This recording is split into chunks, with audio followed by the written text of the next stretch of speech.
Hello friends, welcome to library science classes by Preeti. कैसे हैं आप सभी? आशा करती हूँ आप सभी अच्छे होंगे।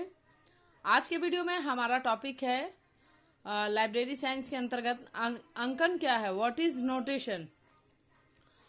तो सबसे पहले आज आप अगर हमारे चैनल पे नए हैं तो प्लीज़ हमारे चैनल को सब्सक्राइब कर लीजिएगा और बेल आइकन को प्रेस कर लीजिएगा ताकि मेरे चैनल पे आने वाले वीडियो का नोटिफिकेशन आपको मिलता रहे। तो चलिए अब बात करते हैं हमारे वीडियो के टॉपिक की। अंकन क्या है? तो अंकन क्या है के अंतर्गत हम तीन चीज़ों पे बात करेंगे। एक, अंकन क्या है, ये तो हमारा मेन टॉपिक है। इसके अंतर्गत अंकन के प्रकार, अंकन के कार्य और अंकन के गुण, इन सभी पे मैंने एक नोट्स बनाया है आप लोगों के लिए।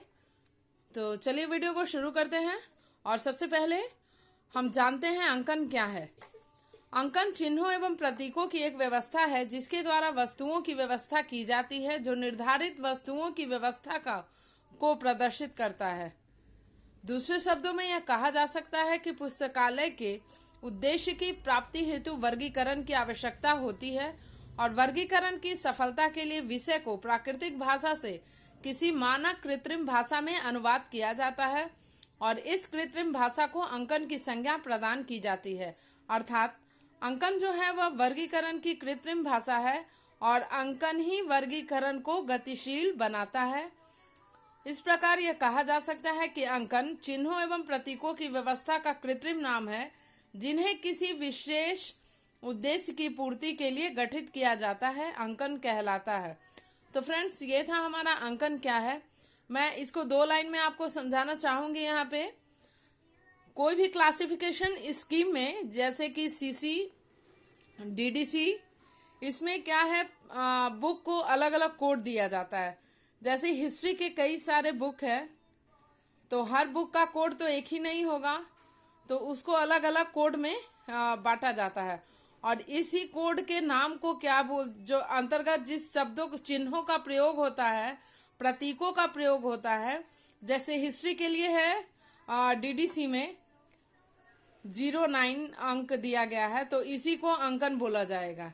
ठीक है, तो चलिए अब बात करते हैं अंकन की परिभाषा की। अंकन की परिभाषा देखिए डॉक्टर रंगनाथन के अनुसार और शेयर्स के अनुसार मैंने यहाँ लिखा है। रंगनाथन के अनुसार किसी वर्गीकरण पद्धति में वर्गों को प्रतिनिधित्व करने के लिए उपयोग किए जाने वाले अंकों की व्यवस्था को अंकन कहा जाता है। और शेयर्स के अनुसार है अंकन वर्गीकरण के पदों के लिए निर्धारित की गई व्यवस्था को प्रदर्शित करता है। तो ये था हमारा अंकन क्या है के ऊपर नोट्स बना हुआ। अब हम बात करेंगे अंकन के प्रकार की। अंकन के अनुसार अंकन के मुख्यतः दो प्रकार होते हैं, शुद्ध अंकन एवं मिश्रित अंकन। इंग्लिश में आप इसे प्योर नोटेशन और मिक्स नोटेशन कहते हैं। तो चलिए शुद्ध अंकन की बात करेंगे। शुद्ध अंकन से तात्पर्य ऐसी अंकन व्यवस्था है जहां वर्गीकरण पद्धति में एक ही प्रकार के प्रतीकों का प्रयोग होता है। Example for Indo Arabic number का जो 0 से 9 तक का नंबर होता है, या फिर रोमन लिपि का बड़ा अक्षर जैसे A to Z। तो ये जो है इंडो अरेबिक नंबर हम लोग ज्यादातर डीडीसी में यूज किया हुआ है। तो शुद्ध अंकन डीडीसी में यूज किया हुआ है। बहुत ही कम अपवाद ऐसे हैं जहां डीडीसी में मिक्स नोटेशन का यूज किया गया है। और भी कई ऐसे क्लासिफिकेशन स्कीम हैं जहां प्योर नोटेशन का यूज किया गया है, लेकिन उसका सबसे बड़ा एग्जाम्पल है डीडीसी। अब हम बात करेंगे मिश्रित अंकन की। जिस वर्गीकरण पद्धति में एक से अधिक प्रकार के प्रतीकों अथवा चिन्हों का प्रयोग किया जाता है उसे मिश्रित अंकन कहा जाता है। सीसी के में मिश्रित अंकन का प्रयोग किया जाता है। इसके अंतर्गत इंडो अरेबिक नंबर 0 से लेकर 9 तक, रोमन लिपि के बड़े अक्षर A to Z, रोमन लिपि के छोटे अक्षर स्मॉल a to Z, योजक चिन्ह जोड़ने वाले जो चिन्ह होते हैं जैसे कि कॉमा है, सेमीकोलन है, कोलन है, डॉट है, इन्वर्टेड कॉमा है, etc।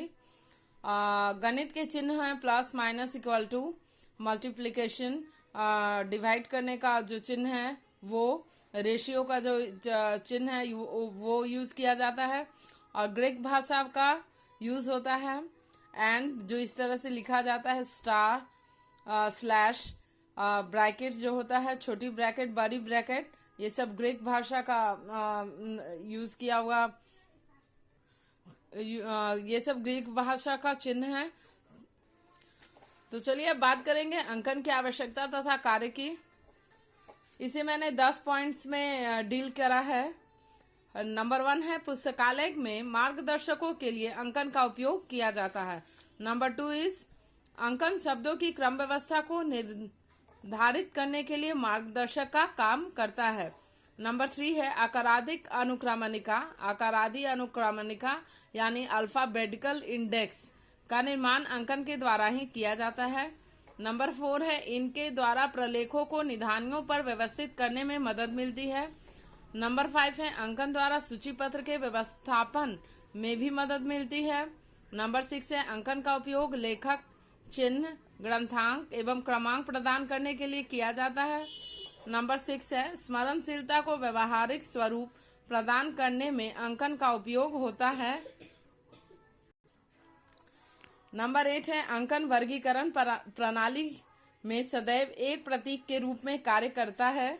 नंबर 9 है, पुस्तकालयों में पुस्तकों को के आदान प्रदान में अंकन द्वारा मदद ली जाती है। नंबर 10 है, एक बार निधानियों से प्रलेखों को हटाने के बाद फिर से उन्हीं स्थानों पर रखने के लिए भी अंकनों का उपयोग किया जाता है। तो ये था हमारा अंकन का कार्य एवं आवश्यकता। अब बात करेंगे अंकन के गुण की। मेरिट्स ऑफ नोटेशन, नंबर इसे मैंने 8th पॉइंट में डील करा है।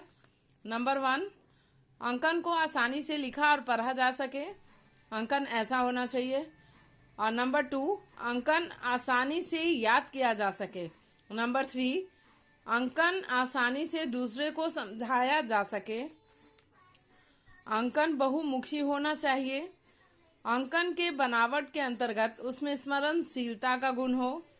अंकन का संश्लेषण करना आसान हो। अंकन में अभिव्यंजकता का गुण होना चाहिए। और अंकन इस प्रकार का होना चाहिए जिससे किसी विषय के पद को पंक्ति या श्रृंखला में स्थान दिया जा सके। तो ये था अंकन के गुण के ऊपर जो मैंने नोट्स बनाया। तो फ्रेंड्स, आज के वीडियो में अंकन के बारे में इतना था। तो प्लीज़ हमें कमेंट्स में बताइएगा कि आपको हमारा आज का वीडियो कैसा लगा हो। और यदि आपको किसी लाइब्रेरी साइंस के किसी भी टॉपिक पे आपको नोट्स चाहिए होगा तो प्लीज़ कमेंट्स बॉक्स में हमें कमेंट करके ज़रूर बताइए। तो आप हमारे चैनल पे बने रहिए, हमारे चैनल को लाइक कीजिए, सब्सक्राइब कीजिए, शेयर कीजिए। फिर मिलेंगे एक नए वीडियो में एक नए टॉपिक के साथ। तब तक के लिए बाय, थैंक यू।